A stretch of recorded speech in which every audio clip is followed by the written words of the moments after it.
Pessoal, esse segundo vídeo a gente vai abordar a questão 55 do nosso simulado, beleza?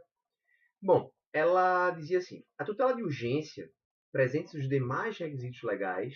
Bom, ele está falando da tutela provisória de urgência, que também sofreu algumas modificações, né? Na verdade, um dos principais tópicos de inovação no novo CPC diz respeito à tutela provisória. O código chama de tutela provisória as tutelas cautelares e as tutelas antecipadas, o que foi um erro técnico crasso, mas que, da forma como tem sido cobrado nos concursos públicos, essa ideia de tutela provisória abarcando as duas está plenamente aplicável, né? Para nós que vamos nos submeter aos certames públicos. A tutela provisória ela pode ser de evidência, ela está regulada no artigo 311 do CPC, ou ela pode ser de urgência, que está regulada a partir do artigo 300, certo? E a questão se debruça exatamente sobre a tutela de urgência, certo? Bom, é uma questão fácil, é uma questão que não é inovadora e que é resolvida a partir da leitura de dois dispositivos apenas. Então, vamos ver as assertivas. Vejam, letra A. Só pode ser concedida após justificação prévia e sempre com caução. Pessoal, isso está errado. Vocês sabem que as tutelas antecipadas, elas podem ser concedidas em limine. São as chamadas liminares. As liminares, elas se caracterizam por serem decisões proferidas in audita altera pars, ou seja, sem a oitiva da parte contrária. Então, quando essa assertiva, letra A, nos diz que exige a, a justificação prévia, ela já está errada aí. Porque não se exige justificação prévia. Não é necessário abrir o contraditório. É possível que essa decisão seja liminar. É possível que essa decisão seja proferida assim que o magistrado conheça da admissibilidade da petição inicial. A segunda exigência é ele fala da caução. Sempre com caução. Isso também é falso. Nem sempre se exige caução. Na verdade, a exigência de caução é excepcional, certo? Então, em regra, a tutela antecipada ela é concedida sem qualquer tipo de caução. Mas a norma, existe um preceito que fundamenta o erro dessa assertiva, que são os parágrafos 1º e 2º do artigo 300. Veja o que se diz.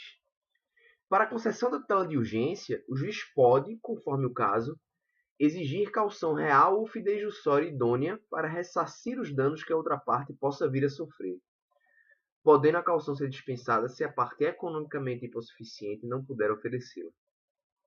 E aí o parágrafo 2º. A tutela de urgência pode ser concedida liminarmente ou após justificação prévia, certo? Então, vejam que a assertiva está errada, porque ela exige a justificação prévia e exige a caução. Quando, na verdade, isso é uma opção. A depender da situação concreta, o magistrado pode se valer dos parágrafos 1º e 2º do artigo 300. Certo? Bom, letra B. A letra B é a resposta correta. Certo? Ela pode ser concedida quando houver perigo de dano ou risco ao resultado útil do processo. Pessoal, isso está no caput do artigo 300. Ele diz: a tutela de urgência será concedida quando houver elementos que evidenciem a probabilidade do direito e o perigo de dano ou de risco ao resultado útil do processo. Isso são aqueles antigos fumus boniuris e periculum in mora. Lembrem-se que é importante deixar isso bem claro, os requisitos para concessão de tutela antecipada e concessão de tutela cautelar no novo CPC, eles foram fundidos. Esses requisitos são únicos. A tutela de urgência, seja antecipada ou seja cautelar, ela deve preencher os requisitos do caput do artigo 300. É necessário que haja probabilidade do direito e perigo de dano ou risco ao resultado útil do processo. Beleza? Então, a letra D diz: pode ser concedida quando houver perigo de dano ou risco ao resultado útil do processo. Ela está correta. Ela destacou um trecho do artigo 300 e deve ser somado à ideia de probabilidade do direito, mais havendo esses requisitos. E vejam que interessante. o candidato poderia achar que essa questão estava errada porque não mencionou a probabilidade do direito. Mas vamos ver o enunciado da questão. Ele diz assim: a tutela de urgência, presentes os demais requisitos legais. Ou seja, já no enunciado, você tem a noção de que na letra B, ele já pressupõe preenchido o requisito da probabilidade do direito. Certo? Então, por isso, é correta a letra B. Tem que prestar bastante atenção na forma como o enunciado é redigido. Vamos às demais. Letra C.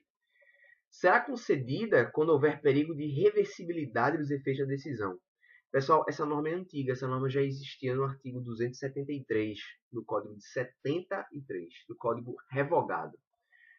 Uma das hipóteses, um dos requisitos negativos para a concessão da tutela de urgência é a irreversibilidade da medida.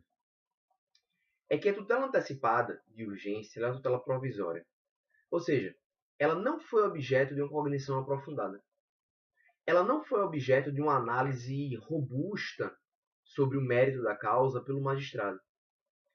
Então, quando ele concede uma decisão, uma tutela antecipada, em caso de urgência, é possível que no futuro, que na sentença, essa decisão possa ser reformada. Essa decisão possa ser alterada. É possível que o autor tenha a seu favor uma tutela antecipada concedida e depois tenha contra si uma sentença. Ou seja, a tutela antecipada foi positiva, mas a sentença foi negativa. Ao fim, ao cabo. Depois da cognição aprofundada, da cognição exauriente, o autor perdeu. Por isso, é necessário que os efeitos daquela tutela antecipada anterior sejam revertidos, sob pena de prejuízo ilegítimo ao réu. Nesse caso, o Código exige expressamente que só se pode conceder tutela antecipada quando a decisão for reversível. Ou seja, se o pedido de tutela antecipada de urgência for irreversível, o juiz não poderá conceder tutela antecipada ou outra tutela cautelar de urgência. Certo? Isso está no parágrafo 3º do artigo 300, pessoal, que diz: a tutela de urgência de natureza antecipada não será concedida quando houver perigo de irreversibilidade dos efeitos da decisão. Já é? Bom, por fim, a letra D não pode ser efetivada através de arrolamento de bens, quando for de natureza cautelar. Veja que interessante, isso é um artigo novo, é o artigo 301 do Código. O artigo 301 diz assim: a tutela de urgência de natureza cautelar pode ser efetivada mediante arresto, sequestro, arrolamento de bens, registro de protesto contra alienação de bem e qualquer outra medida idônea para a asseguração do direito. Veja, Murilo, mas o livro de cautelares não foi excluído? Sim, foi excluído. Lá no Código 73, a gente tinha um livro que tratava somente das cautelares. Nesse livro, existia a parte geral, a regulamentação da parte geral, que fundamentava o manejo daquelas ações cautelares atípicas, e a gente tinha as cautelares típicas, dentre elas arresto, sequestro, arrolamento de bens. Ainda que esse livro tenha sido revogado, ainda que não haja mais um regramento específico para essas cautelares, os institutos ainda existem. O arresto ainda existe, o sequestro ainda existe, o arrolamento de bens ainda existe. E é a este instituto que o novo CPC faz referência no artigo 301. Ou seja, os institutos se mantêm, mas agora não há um procedimento especial, um procedimento específico.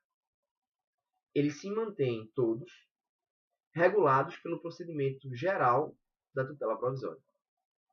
Certo? Então, na letra D, ele diz que não pode ser efetivada por arrolamento. Na verdade, pode, como autorizada no artigo 301. Certo, pessoal? Então, correta a letra B. Vou parar aqui mais uma vez e seguir para a próxima questão. Valeu, um abraço.